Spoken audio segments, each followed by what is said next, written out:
When Senator Patty Murray said the state of American education is in shambles, she wasn't exaggerating. She was describing a system deliberately stripped down by politics. Funding frozen, research gutted, students left behind. And what she revealed in this hearing isn't just a bureaucratic mess. It's a warning about how entire generations can be failed from the top down. Thank you very much, Mr. Chairman. I'm really glad that we are holding this hearing on the state of education because I am seeing the state of education in shambles under this Department of Education, where the president vowed to dismantle the Department of Education. He said immediately to work to tear apart programs that support our students in schools, no regard to the law or the consequences, or even what's best for our students. So I see the state of education as delayed and frozen, canceling funding, robbing our schools of support for our teachers and our supports and services kids need to succeed. We are seeing fired workers, and those are the people who got grants out the doors and protected civil rights and elevated student success through evidence-based research and a lot more. We are seeing the state of education where Trump is moving technical and adult education out of the department and eliminating education research for student success. So in the midst of all of this chaos that we are seeing at the Department of Education, I am really concerned about the latest results of the National Report Card, which came out this month, because it does show that while Trump is pushing ahead with tearing apart the Department of Education and ripping resources away from our students, our kids are continuing to fall behind. Reading, math, science scores are falling. Achievement gap between students is getting wider. And, Mr. Chairman, I fought really hard on this committee to pass the Bipartisan Student Succeeds Act so we could provide guardrails and flexibility to our local school districts in balance. Guardrails and flexibility. But now we are seeing this law twisted into pretzels with broad, and in the case of waivers, broad waivers on the funding requirements, illegal waivers that are going to let states off the hook if they fail to educate our students, and are really in blatant disregard of our intent when I worked with Lamar Alexander and others to pass that really critical piece of work. So I am worried that instead of working with us to fix the education system, Trump and the Secretary of Education are making it a lot worse. So the question we need to ask is simple. What is going to help our students? What is going to keep them focused? What is going to keep them engaged? How are we going to help them keep growing and thriving and reversing these trends of the NAEP scores? And I think the answer is the opposite of what we have been seeing. So Dr. Murray, let me start with you. You've seen firsthand how consistent support, consistent strategic investments help turn around a struggling district and put students on a path to success. When Senator Lamar Alexander and I wrote the Every Student Succeeds Act, we actually did a few things. We cleaned up that waiver mess the Obama administration had created. We got rid of some of the onerous parts of the No Child Left Behind to provide more flexibility to our states and to our districts. But third, and really importantly, we included core accountability and school improvement requirements for states and school districts, including requirements to focus resources on our nation's lowest performing students. Now, these waivers that President Trump is giving out are really unraveling that law and leaving those lowest performing students in the dust. So, Dr. Murray, can you speak to the importance of the federal focus on our nation's lowest performing students and how it helps superintendents like you to focus on our students who need the most support? Thank you, Senator Murray. Pressure and support. One of the philosophical beliefs that we have locally, whether it's the classroom, the school level, or the system level, or even the state level, is that balance of pressure. Teachers, principals, we all need to feel that, the pressure to perform, the pressure to ensure that our students have the right type of environment on which to learn, but it must be balanced with support.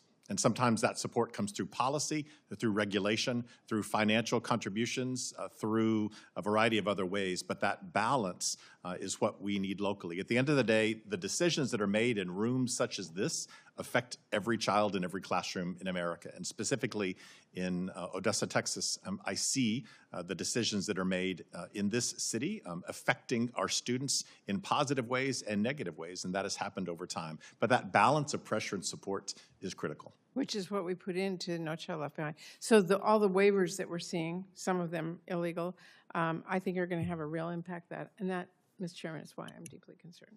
Thank you. What Senator Murray did in that hearing was more than a speech. It was a clear-eyed diagnosis of what's happening when policy choices stop being about kids and start being about politics. Listen to the texture of her points. Canceled funding, fired workers who ran programs that protected civil rights and delivered services, the gutting of research that told us what actually helps students, and all of it wrapped in a narrative of flexibility turned into abdication. That's the moral core of this confrontation. At its simplest, education policy should answer one question: how do we help every child learn?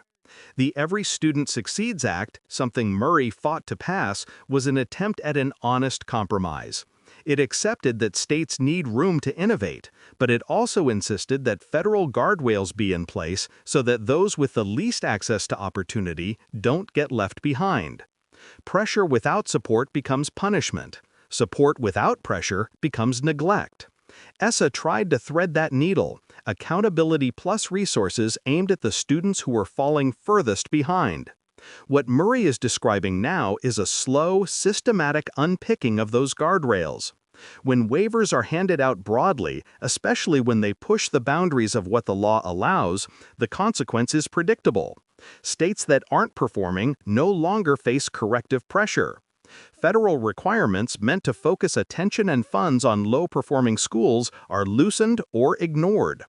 The invisible arithmetic of that choice looks something like this. Fewer requirements, less oversight, local actors can deprioritize struggling students, achievement gaps widen. That's not extraction, it's the lived experience of classrooms and communities where support evaporates. Dr. Murray's testimony about pressure and support is worth pausing on because it maps directly to classroom reality. Teachers and principals need clear expectations, pressure to improve outcomes, but they also need the training, the coaches, the wraparound services, and the targeted funding that make improvement possible. Cut the supports, and what looks like freedom becomes abandonment.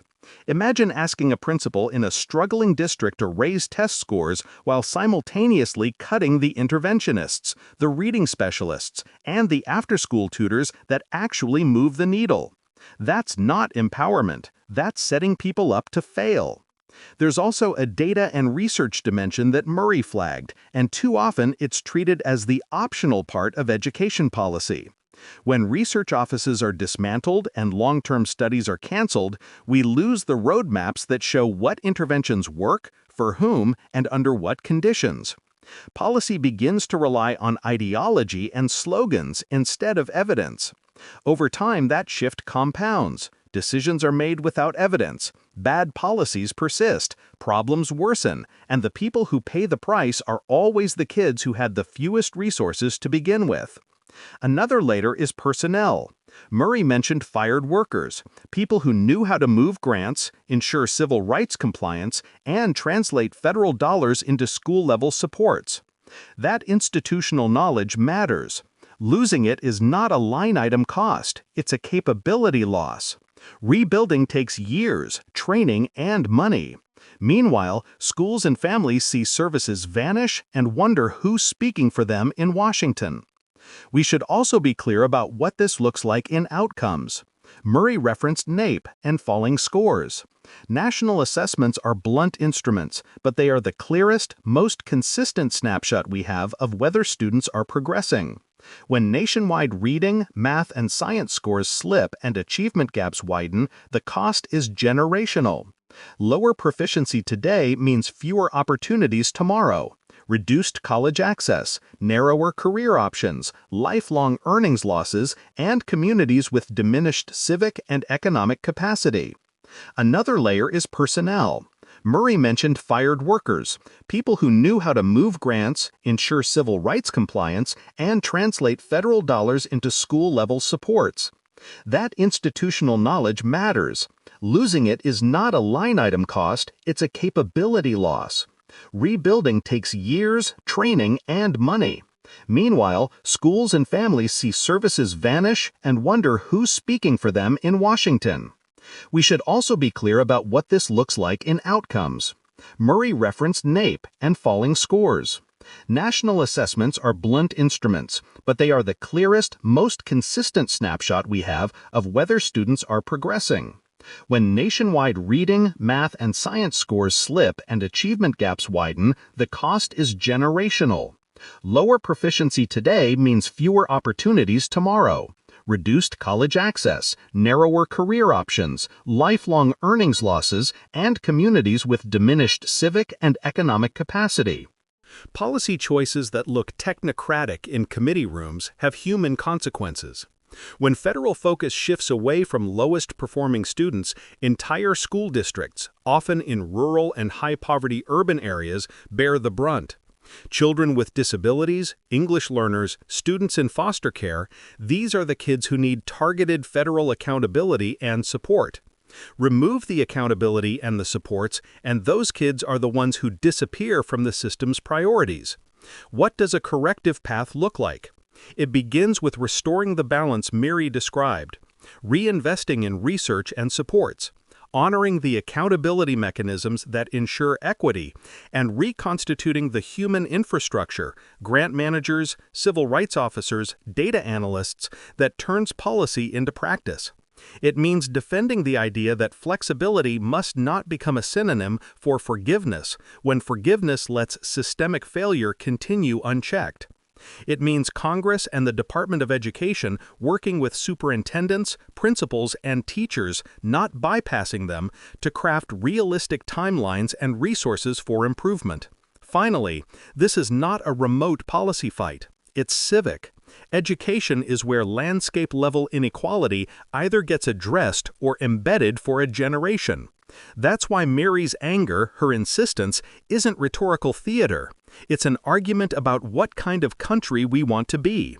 If we accept a steady erosion of federal responsibility for the most vulnerable students, the result will be measurable, deeper achievement gaps, less social mobility, and schools that reflect and reproduce inequality rather than remediate it.